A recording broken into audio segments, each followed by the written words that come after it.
Hello, welcome back to my channel. My name is Cassie Rose, and before we go ahead and get started, please like and subscribe. And if you want more content like this, please just comment down below what types of things you'd be interested in. And today we're going to just jump right in, and as you have seen in the title, I want to talk about how to create a successful budget, a budget that actually works. If you're struggling with money, if you have struggled with money in the past, or maybe your family has and this is a trend, I really encourage you to listen to what I have to say today and put it into practice, because money is a big deal. People in our society have struggled with money. People in the world struggle with money. And for some reason, as human beings, we decided to put, value to a piece of paper and let it run our lives. But in reality, we would have been dictated by something else otherwise. Money is just that thing that we need to survive. It's the thing that we need to get food, clothes, rent, you name it, we need money. And so rather than being afraid of money, I want to talk to you about how we can really take control of our financial situation and make the most out of it. So if you want to get farther, faster, I have 3 tips for you today on how you can make a successful budget that really works and is going to get you ahead.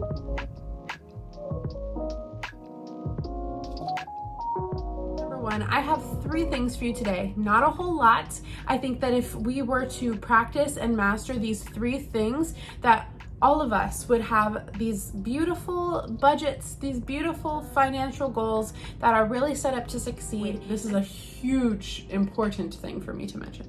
I live with my parents. I pay rent to my parents.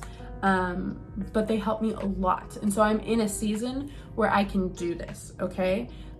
Other people are in other seasons. I am very privileged to be able to live with my parents and for the amount that they benefit me. So I'm in the position where I can pursue financial freedom in a very different mindset than some people may be in. However, these principles apply to every situation and to all people. It may, numbers look different, percentages look different depending on where you're at. However, it doesn't matter what stage of life you're in, these 3 things are valuable.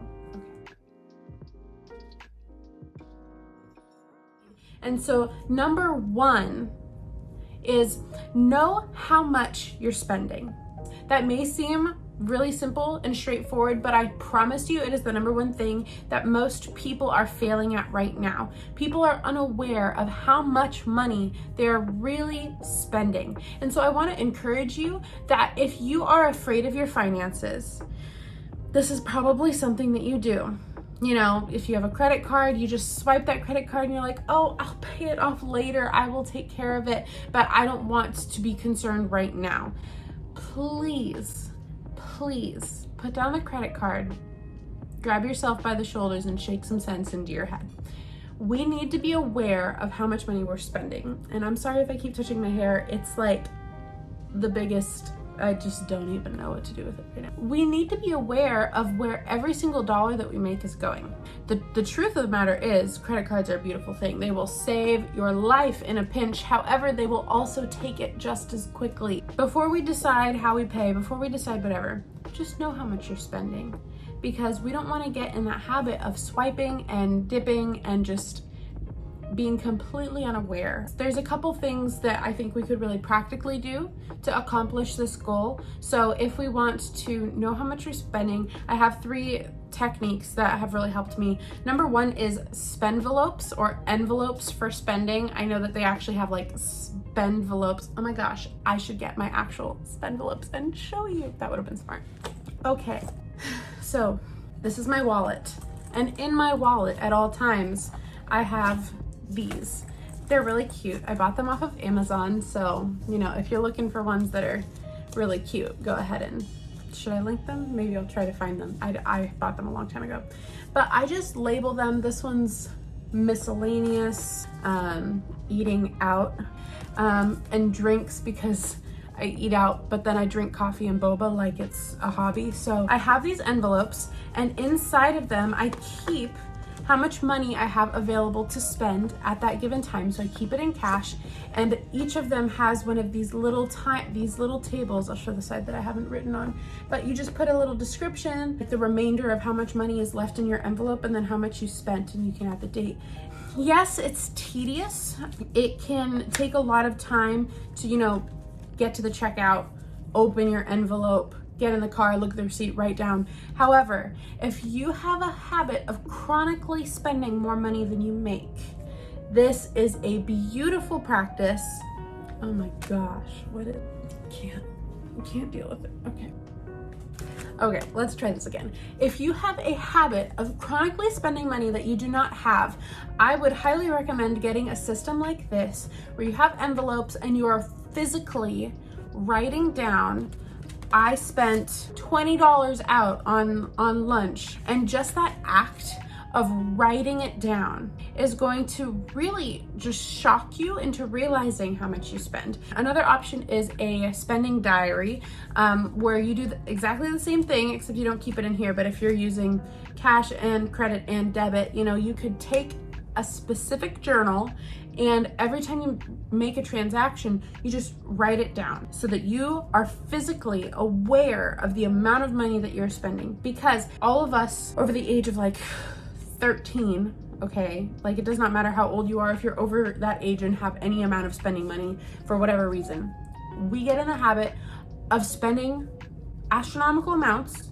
throughout the span of one day, and then we just never even allow ourselves to process it. We put it on hold, but we can't, because that is money that you needed for something else. Whether you were aware of it or not, that money was something that you needed for your future, for your life, for whatever purposes you needed that money, and you allowed it to just walk away. And it said bye, and you didn't even say bye back. It was gone so fast. These methods of writing it down physically keeps us accountable to the money that we are spending, and we need some sort of tangible way to know what we're doing. So writing it down and tracking it is really, really beneficial. I just want to encourage you that no budgeting tool will help you. Okay, this doesn't sound like encouragement, but it is. No budgeting tool will ever help you if you don't first confront how much you really spend. That is the beginning of it all. We want to talk about side hustles, getting jobs, making the most of our money, investing, things like this. But if we can't get down to the basics of how much am I actually physically spending, then there is no point. And I'm preaching to myself right now, because I am in this too. The number of receipts that I have in my freaking wallet, just because I'm I'm gonna go back and look and see what I spent. But I never did. You can't budget until you know how much you're spending. So this is step one. Maybe you need to do a 30-day money journaling exercise. Maybe you need to set some sort of, guidepost, but you can start. And until you get the handle of this, don't move on to these other steps, but start with just knowing how much you're spending every day. Number 2, prioritize your future. This is key if you want to live a financially free life 20, 30, 40 years from now. And so what I mean by this is there's debt. We all have certain amounts of debt, and there's good debt, there's bad debt. No matter what it is, you don't want debt, because debt grows, interest grows. So when we are looking at our budget, when we're talking about prioritizing our future, number 1 in that is to aggressively attack the debt that's in your life. I talked about this in another video, but I don't have any debt from student loans in college or anything like that, okay? I prioritized my future, and so I really did not want to graduate college with any debt, because after a certain range of time, interest starts racking up on those loans, and it puts you in a hole that is very hard to dig out of. So prioritize your future. And ways that you can do that, you might be thinking, well, some debt is just impossible to avoid. Some debt, it just comes. And for some people, maybe that's true. Some people, maybe you couldn't avoid student loans because you just didn't have the capacity to work the amount for the school you went to, whatever it is. You have your own reasoning. And the past does not define you, okay? So if you have mountains of debt right now, that's okay. We're here. We're ready to attack it together. We've got it. So what we're going to do is, from this point forward, we're going to prioritize our future. So if you have student loans, when you're making your monthly budget, you need to see how much you can pay off those loans. You want to see how aggressively you can bring down that debt every single month. in order to have the future that you are looking for. You do not want, okay, I'm encouraging you, you should not want to spend your time now eating out every single day for lunch, going out with your friends for drinks at night, going out and hanging out, doing whatever, if it's going to keep racking up these bills for you. Even if you're paying in cash every single time you go out, but you have astronomical debt for a student loan, a car loan, anything, you know, you're going in debt in your credit cards, but we need to pay now and play later. So that means that there's going to come a lot of times where you just gotta say no. No, I'm not gonna go out right now, or no, I'm just gonna drink water because, you know, I have a financial goal, and that's honorable. Yeah, I have a financial goal, and I'm gonna pass. So with that, I would really encourage people also to live more off of cash than on credit. If you have a credit card that you use, you know, really make sure to keep that balance as close to zero as possible. There's a lot of different ways of thinking about this.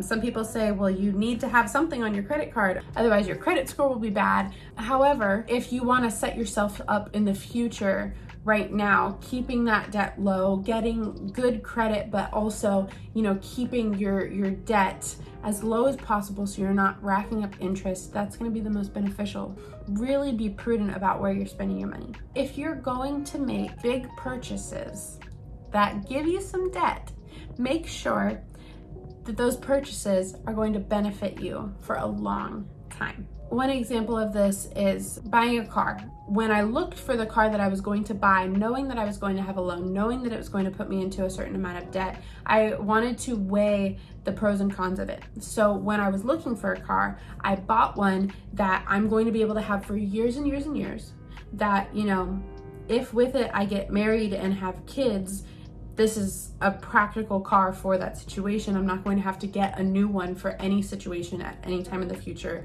This car is practical for years to come. And so when I, you know, have this car payment every single month, I know that it's going to be for something that I will be enjoying, using, and needing for a very long time. Prioritize your future, get rid of debt as fast as possible, pay that down, and pay for it now rather than paying later. And if you do make big purchases that put you into some amount of debt, then make sure that it's something that you're going to benefit from for a long time. Last point, number 3. This one is so important. Number 3, be realistic to avoid burnout. You shouldn't expect everything in the moon from yourself when you haven't even gotten a foot in the door. You should be able to look at your budget and say, okay, what do I realistically need to you know, thrive during the month? Not be impractical, but, you know, to have a nice quality of life with what I have while financially pursuing my goals. I've done it both ways, where I spent almost my entire paycheck on paying for my bills and paying for school and paying for car and paying for rent and paying for, you know, these things that were really necessary.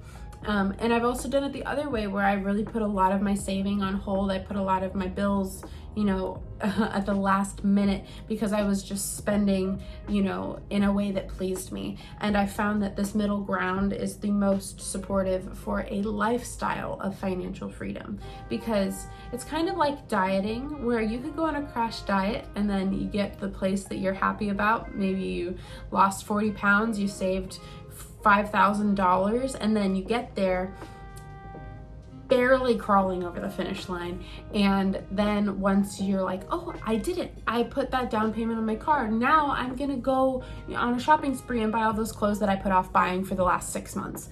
We will burn out if we have unrealistic goals for ourselves. So it's better to create smaller goals that help us build habits into our lifestyle of financial understanding and security. Be realistic to avoid burnout, because if you set yourself up now with a really good understanding of where you're at financially and where you want to be in the future, then you're going to be able to dream bigger than if you just jumped headfirst all in without the facts, without the information, and without the habits that are really going to support a long life of financial freedom.